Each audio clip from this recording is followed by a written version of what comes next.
Bayaqki videoda bunun izolyasiya haqqında danışırdıq insana. Prosta video qısa olduğuna görə çatdırmadıq. İnşallah ki, davam eləyək.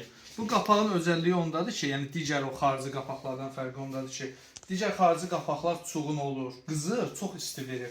Bunun amma bu arxa hissəsində gördüyünüz bu hissədə xüsusi izolyasiya materialı istifadə bunun içində də yəni. İçindədir, bəli. Xüsusi atmalar atılır. İzolyasiya olunur ki, istilik içəridə nə qədər çox olarsa, çöl hissədə temperatur aşağı olur. Bir dənə soruşacaqdım. Məsəl üçün sana bunun şüşəsi neçə dərəcə qalanlıdır? Bu şüşələr içərisində qaz ilə yanan kürələr sünərlər tutulub. Yəni siz bu kürə qapısını odun yanan kürəyə qoya bilmərsiniz. Bəs eləsi var odun yanan? Eləsi də var. Bəli, mağazamızda elə şu qapaqlarda satışdadır. İnşallah mən sizə onları ətraflı izah edəcəm. Bu qapağın ən vacib bir dənə də başqa bir özəlliyi var ki, yəni bu qapağın ölçüsü çox genişdir.